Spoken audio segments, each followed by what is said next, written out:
اور وہ تو بد نصیب شخص ہے جو ایسی بابرکت راتوں کے دامن میں بھی اپنا حصہ وصول نہیں کر پاتا۔ حضرت عطا بن یسار رضی اللہ تعالیٰ عنہ بیان فرماتے ہیں کہ لیلۃ القدر کے بعد شعبان کی 15ویں رات سب سے افضل رات ہے۔ پیارے دوستو، آپ کو بتاتے چلیں کہ شب بارات اللہ پاک نے فرشتوں کے لیے عید کا دن مقرر کیا ہے۔ جس طرح اللہ پاک نے زمین پر رہنے والے انسانوں پر 2 عیدیں عطا فرمائی ہیں، اسی طرح اللہ پاک نے آسمان والوں کے لیے بھی 2 عیدیں مقرر کر رکھی ہیں، ایک شب بارات اور دوسری شب قدر۔ انسان کیونکہ اپنی دونوں عیدیں دن میں مناتے ہیں جبکہ فرشتے یہ دونوں عیدیں رات کو مناتے ہیں۔ اللہ پاک نے ان دونوں راتوں کو فرشتوں کے لیے عید اس لیے مقرر کی کیونکہ انسان تو رات کو سو جاتا ہے جبکہ فرشتے رات کو سوتے نہیں، وہ ہر وقت اللہ پاک کی عبادت میں مصروف رہتے ہیں۔ پیارے دوستو، شب بارات کے متعلق اللہ پاک قرآن مجید میں ارشاد فرماتا ہے، قسم ہے اس روشن کتاب کی، بے شک ہم نے اسے برکت والی رات میں اتارا اور بے شک ہم ڈر سنانے والے ہیں۔ اس میں بانٹ دیا جاتا ہے ہر حکمت والا کام۔ اور اس آیت کریم کی تفسیر میں مفسرین کچھ یوں لکھتے ہیں کہ اس شب سے مراد شب قدر یا شب بارات ہے، اور حضرت اکرمہ رضی اللہ تعالیٰ عنہ اور دیگر مفسرین بیان کرتے ہیں کہ لیلۃ القدر سے مراد شب بارات ہے۔ پیارے دوستو، اس رات کے اندر ان تمام لوگوں کی فہرست تیار کی جاتی ہے جو اس دنیا کے اندر زندہ رہنے والے ہوں گے اور جو اس سال کے اندر مرنے والے ہوں گے اور جو حج کرنے والے ہوں گے۔ ان تمام لوگوں کے نام اس فہرست کے اندر لکھے جاتے ہیں۔ اس فہرست میں درج ہونے والے ہر حکم کی تعمیل میں ذرا برابر بھی کمی نہیں کی جاتی۔ حضرت عائشہ رضی اللہ تعالیٰ عنہ بیان کرتی ہیں کہ رسول اللہ صلی اللہ علیہ وآلہ وسلم نے ارشاد فرمایا کہ کیا تم جانتی ہو کہ شعبان کی 15ویں شب میں کیا ہوتا ہے؟ تو حضرت عائشہ صدیقہ رضی اللہ تعالیٰ عنہ نے عرض کیا کہ یا رسول اللہ صلی اللہ علیہ وآلہ وسلم، آپ ہی ارشاد فرما دیجئے۔ تو نبی کریم صلی اللہ علیہ وآلہ وسلم نے ارشاد فرمایا کہ آئندہ سال میں جتنے بھی پیدا ہونے والے بچے ہوتے ہیں وہ اس رات میں لکھ دیے جاتے ہیں، اور جتنے لوگ آئندہ سال میں مرنے والے ہوتے ہیں وہ بھی اس رات میں لکھ دیے جاتے ہیں، اور اس رات میں لوگوں کے سال بھر کے اعمال اٹھائے جاتے ہیں، اور اس رات میں لوگوں کا رزق مقرر کیا جاتا ہے اور رزق اتارا جاتا ہے۔ حضرت عطا بن یسار رضی اللہ تعالیٰ عنہ بیان فرماتے ہیں کہ شعبان کی 15ویں رات اللہ پاک ملک الموت کو ایک فہرست دے کر حکم فرماتا ہے کہ جن جن لوگوں کے نام اس فہرست میں لکھے ہیں ان کی روحوں کو آئندہ سال مقررہ وقتوں پر قبض کرنا۔ پیارے دوستو، اس رات میں لوگوں کی زندگی اور موت کا فیصلہ ہو چکا ہوتا ہے، جبکہ ہم لوگوں کے حالات تو یہ ہوتے ہیں کہ ہم اپنی دنیا میں مگن ہوتے ہیں۔ کوئی اپنا بینک بیلنس بڑھانے کے چکر میں لگا ہوتا ہے، کوئی اپنی کوٹھی اور بنگلہ تیار کرنے کی کوشش میں لگا ہوتا ہے، تو کوئی اپنی شادیوں کی تیاری میں لگا ہوتا ہے، جبکہ وہ یہ نہیں جانتا کہ اس کا نام مردہ لوگوں کی لسٹ میں لکھا جا چکا ہے۔ حضرت عثمان بن محمد رضی اللہ تعالیٰ عنہ سے مروی ہے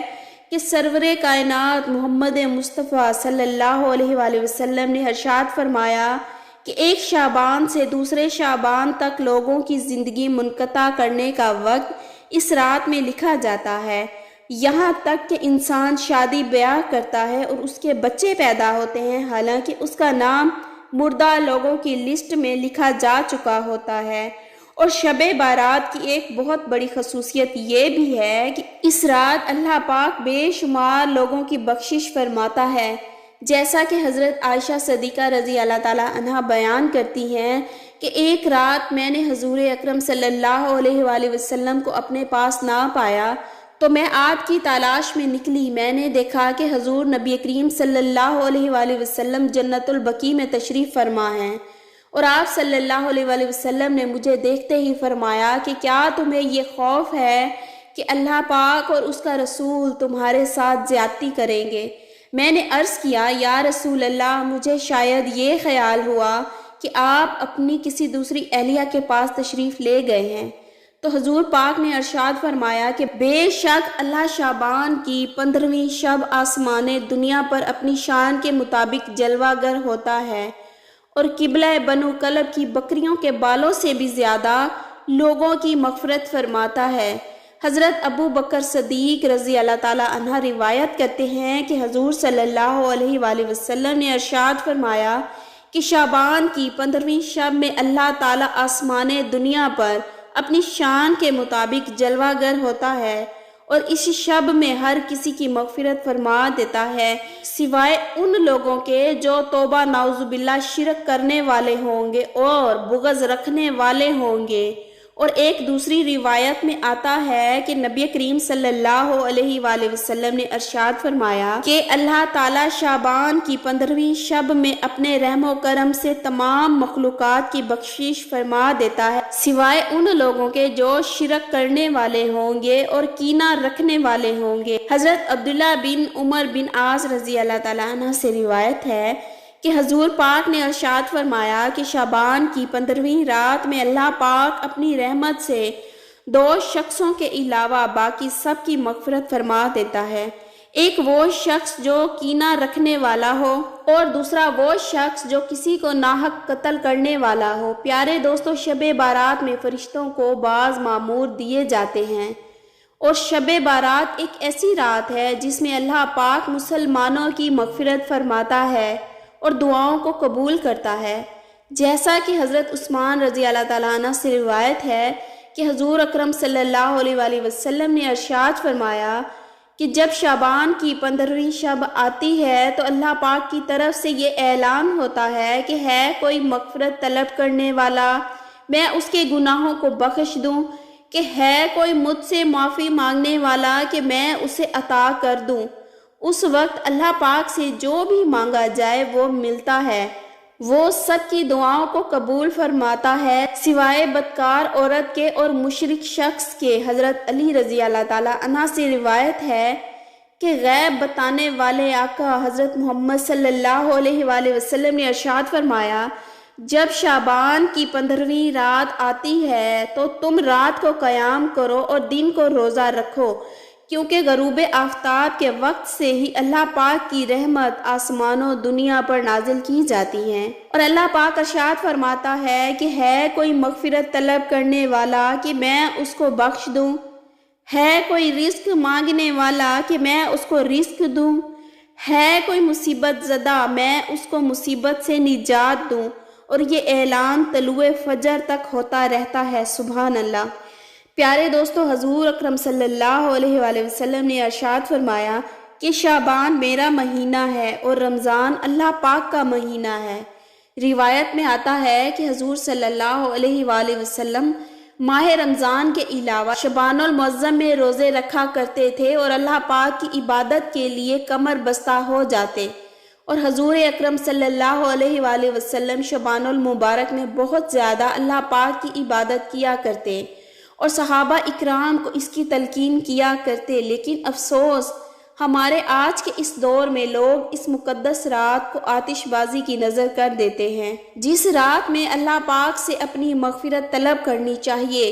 اس رات کو آج کے مسلمان، جس میں ہم بھی شامل ہیں، فضول خرچی اور آتش بازی میں گزار دیتے ہیں اور اللہ پاک کو راضی کرنے کی بجائے الٹا ان گناہوں کے اندر مبتلا ہو کر اللہ پاک کی نافرمانی کرنے لگتے ہیں اور اللہ پاک کو ناراض کر بیٹھتے ہیں۔ پیارے دوستو، اس رات کے اندر ہمیں کثرت سے اللہ پاک کی عبادت کرنی چاہیے اور ہمیشہ ہمیشہ کے لیے اپنے گناہوں سے توبہ کرنی چاہیے، کیونکہ ہو سکتا ہے کہ ہمارا نام بھی ان لوگوں کی فہرست میں لکھا جا چکا ہو جو اس سال مرنے والے ہیں۔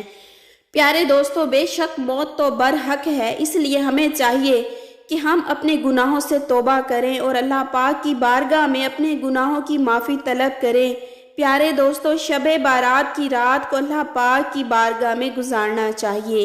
اور شب بیداری کرنی چاہیے، جیسا کہ رسول اللہ صلی اللہ علیہ وآلہ وسلم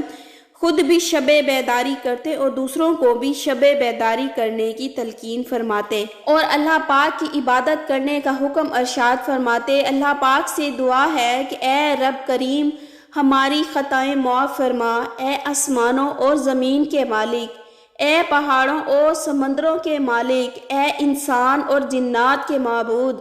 اے عرش عظیم کے مالک، فرشتوں کے معبود، اے عزت و ذلت کے مالک، اے بیماروں کو شفا دینے والے بادشاہوں کے بادشاہ، اے اللہ ہم تیرے گناہ گار بندے ہیں، ہم تیرے خطا کار بندے، ہم تیرے عاجز بندے تیری پاکی بیان کرتے ہیں اور تیرے آگے دعا کے لیے ہاتھ پھیلاتے ہیں۔ ہماری خطاؤں کو معاف فرما، اے اللہ ہم مانتے ہیں کہ ہم گناہ گار ہیں، مگر تو اپنے در سے ہمیں محروم نہ کر میرے مولا۔ اے اللہ ہمیں معاف کر دے، یا اللہ ہمیں موت کی سختی سے بچانا، ہماری روح جب اس دنیا سے رخصت ہو تو اے اللہ تجھے ملنے کے لیے اسے کوئی شرمندگی نہ ہو۔ یا اللہ قبر کی اندھیری راتوں اور قبر کے عذاب سے محفوظ رکھنا، منکر و نکیر کے سوالات کے وقت تو ہماری مدد فرمانا، ہمیں قبر میں پہلے سے ہی ایک رفیق عطا فرمانا، ہماری قبروں کو روشن کر دینا، ہماری قبروں کو کشادہ کر دینا۔ اے اللہ پاک ہم سب مسلمانوں کو نبی پاک صلی اللہ علیہ وآلہ وسلم کی شفاعت نصیب فرمانا،